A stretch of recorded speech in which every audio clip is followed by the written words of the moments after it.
పెండింగ్లో ఉన్నటువంటి scholarship fee reimbursement విడుదల చేయాలని స్థానిక కోర్టు సెంటర్ నుంచి కలెక్టరేట్ వరకు భారీ ఎత్తున విద్యార్థులతోటి ర్యాలీగా రావడం జరిగింది.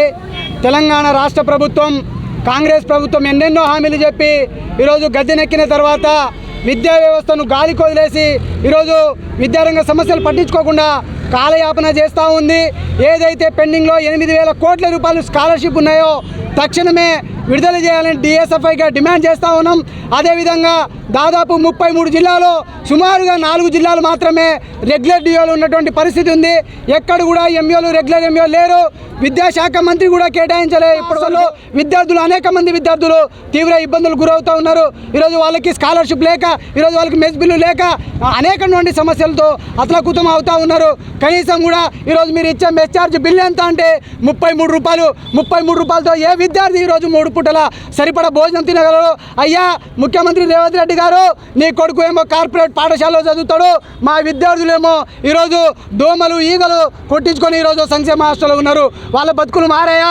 ఎక్కడ మారలేదు. అందుకనే డిఎస్ఎఫ్ఐగా రాష్ట్ర వ్యాప్తంగా ఆందోళన చేస్తూ ఉన్నాం. ఏదైతే 8,000 కోట్ల రూపాయల పెండింగ్లో స్కాలర్షిప్తో పాటు ఫీజు రింబర్స్మెంట్ ఉన్నాయో తక్షణమే విడుదల చేయాలని చెప్పేసి దశల వారీగా మేము ఆందోళన చేస్తూ ఉన్నా కూడా ఈరోజు రాష్ట్ర ప్రభుత్వానికి కనీసం చీమ గుట్టినట్టు కూడా కనిపిస్తా లేదు. గత ప్రభుత్వం కూడా ఇట్లనే 6 సంవత్సరాల నుండి కాలయాపన చేసి ఈరోజు విద్యార్థులతో పెట్టుకున్న ఏ ప్రభుత్వం కూడా ఈరోజు గెలిచి బట్ట కట్టలేదు. కాబట్టి గత ప్రభుత్వాన్ని కేసీఆర్ని గద్దె దించడం, మరి ఈ ప్రభుత్వాన్ని కూడా గద్దెనెక్కిస్తే విద్యార్థుల బతుకులు మారుతాయని చెప్పేసి ఆశపడి ఈరోజు విద్యార్థులు కూడా చాలామంది ప్రచారం చేసి గద్దెనెక్కిస్తే ఇప్పటివరకు ఈ రాష్ట్రంలో విద్యాశాఖ మంత్రి లేనటువంటి పరిస్థితి. ఈరోజు విద్యాశాఖను కూడా రేవంత్ రెడ్డి గారే చూస్తున్నారు. అయ్యా రేవంత్ రెడ్డి గారు ఈరోజు విద్యాశాఖ మంత్రి కూడా మీరు ఉన్నారు కాబట్టి విద్యాశాఖ మంత్రిగా మేము ఒక్కడే డిమాండ్ చేస్తూ ఉన్నాం.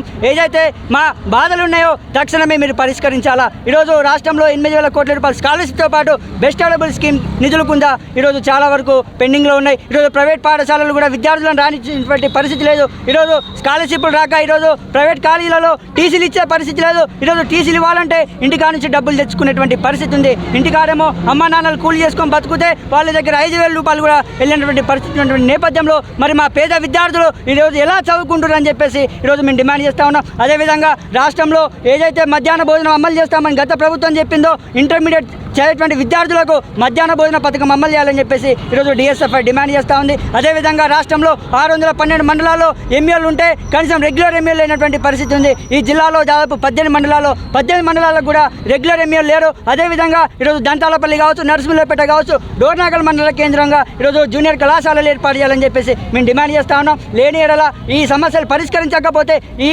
డిఎస్ఎఫ్ఐ ఆధ్వర్యంలో ఖచ్చితంగా ఈరోజు సెక్రటరీ ముట్టడి కూడా చేస్తామని చెప్పేసి ఈరోజు మేము హెచ్చరిస్తూ ఉన్నాం.